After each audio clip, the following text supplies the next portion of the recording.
इधर से मोबाइल पीछे तुम ब्लैक पे इधर। ओके थैंक यू भाई साहब। साइड में आपका आशीर्वाद है, आपकी ब्लेसिंग है जी। मैं ज्वाला जी था रात जब पता चला आप आ रहे हैं। अच्छा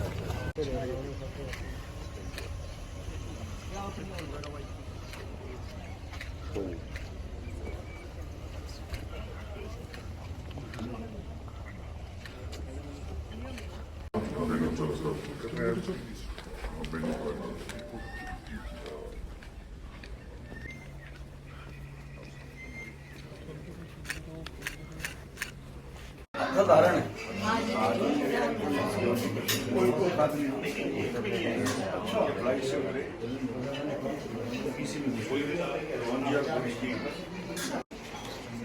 जाके बताया बीजेपी की ऐसी इलाज करा कि बीजेपी 15 दिन के बाद पहुंचा भी कर रहे हैं। तो मैं वहां उसकी घोषणा कर पड़ना है।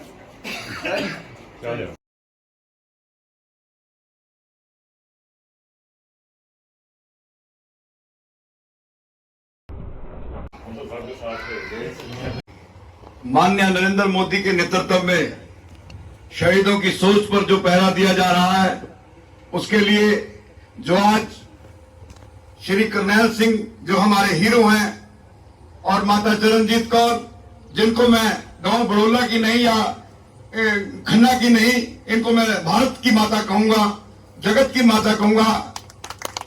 आज बड़ा पवित्र दिन है। डॉक्टर प्रमोद सावंत जी के बारे में मैं बताना चाहता हूं। मेरे बड़े भाई हैं, जमीन के नेता हैं, आम आदमी के बीच रहते हैं, गोवा में बिना सुरक्षा के चलते हैं, और आज हरियाणा की धरती पर अंबाला जो गुरुओं पीरों की धरती है, और सबसे बड़ी बात है कि आज नवरात्र भी है और शहीद आजम भगत सिंह का जन्मदिन भी है। ऐसे पवित्र दिन पर इन्होंने एक ऐसे जिंदा शहीद परिवार को याद किया जिसका खून इस देश की मिट्टी में मिला हुआ है। मैं एंटी टेरर फ्रंट इंडिया का राष्ट्रीय अध्यक्ष और ब्राह्मण महापंचायत की तरफ से गांव बड़ौला की धरती पर मुख्यमंत्री डॉक्टर प्रमोद सावंत जी आपका स्वागत करता हूं।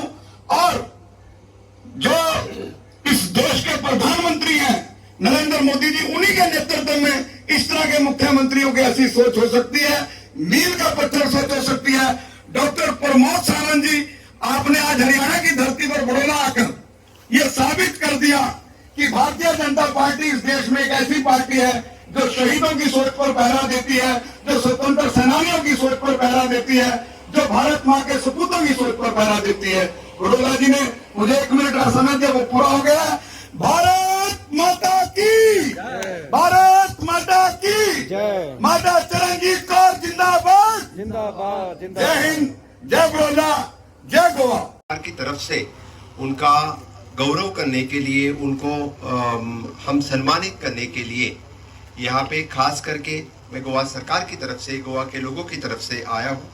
लास्ट 15 अगस्त को जो आज़ादी का अमृत काल चल रहा है, और इस आज़ादी के अमृत काल में जितने freedom fighters Goa freedom struggle में शहीद हो गए, उन सभी को इस बार हमने सर्टिफिकेट्स देके उनका हॉनर किया, उनके फैमिली मेंबर्स को हमने हॉनर किया। इसमें 15 अगस्त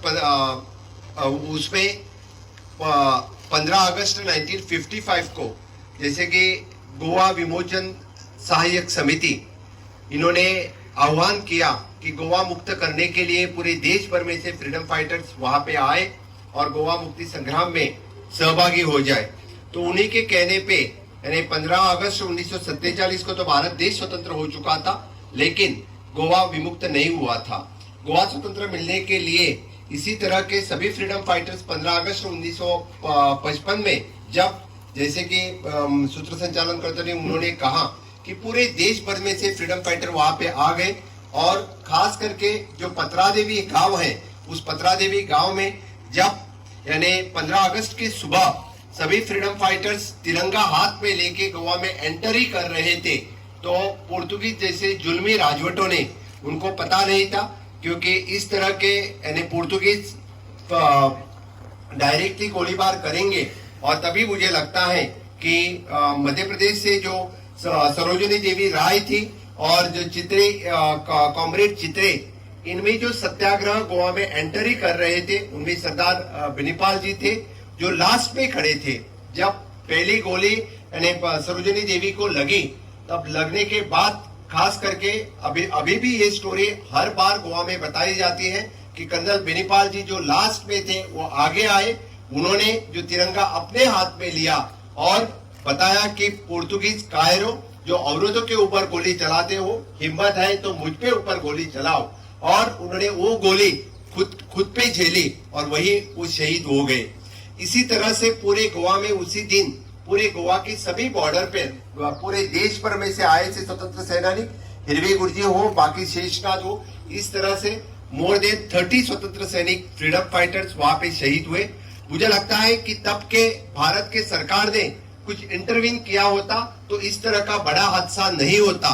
और जालियनवाला बाग हत्याकांड के बाद इस देश में सबसे बड़ा मुझे लगता है कि जो यानी अंग्रेजों के बाद पोर्तुगीजों ने इस तरह का अत्याचार अपने फ्रीडम फाइटर्स पे किया है तो पत्रादेवी और गोवा बॉर्डर पे किया था।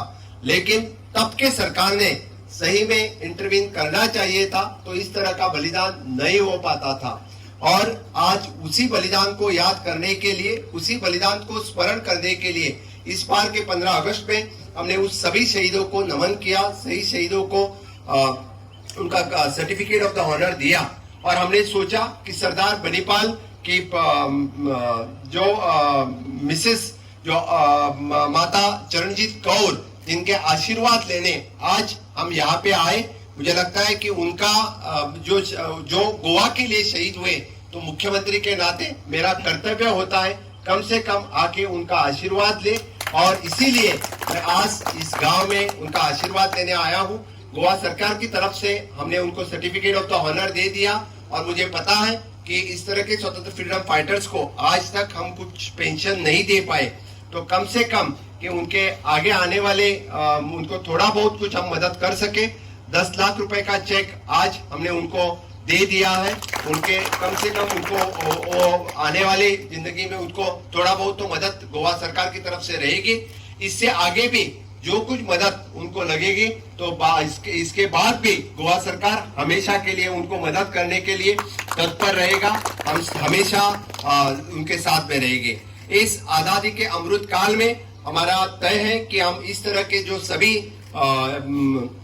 फ्रीडम फाइटर्स है इनको सम्मानित करने में इस गोवा सरकार सबसे आगे रही है।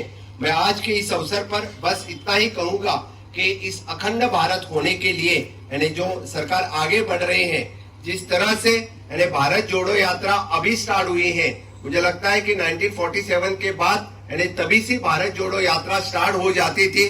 तो इस तरह के अपने जो हीरोज हैं इनको बलिदान देना नहीं पड़ता था। और गोवा 1947 में ही यानी एक ही बार में तब सरकार ने चाहा होता तो उसी 2-3 साल में ही फिर गोवा को ही फ्रीडम मिल जाता था और अपने कितने शहीदों का बलिदान यानी बलिदान देने नहीं पड़ता था। आज इस अवसर पर मैं सही में शहीद कर्नल सिंह बेनीपाल इनके प्रति गोवा के प्रति आदरांजलि व्यक्त करता हूँ, श्रद्धांजलि व्यक्त करता हूँ। और हमेशा के लिए गोवा सरकार और गोवा राज्य और गोवा के सभी लोग आपको नमन करेंगे, आपको याद करेंगे। और जैसे भाई साहब ने कहा है कि वहाँ पे ऑलरेडी हमारे प्राइमरी स्कूल में उनका पत्रादेवी के नजदीक वाले प्राइमरी स्कूल में उनका नामांकन किया है, उनका स्टैचू लगाया है। और इससे भी आगे जो आपने इच्छा व्यक्त की है कि पत्रादेवी से अभी मोपा जाने के लिए जो रास्ता है उस रास्ते के लिए सरदार बेनीपाल जी का नाम देना आपने सूचित किया है।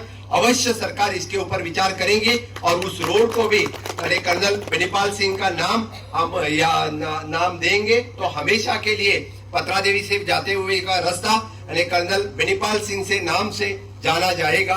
बस मैं गोवा सरकार की तरफ से फिर एक बार आपके पूरे फैमिली को मेरी तरफ से मैं नमन करता हूं। और हमेशा के लिए हम माता जी को याद करेंगे और माता जी के सहकार्य में इससे आगे भी जो कुछ गोवा सरकार से हो सकता है वो हमेशा के लिए हम करेंगे। जय हिंद, जय भारत।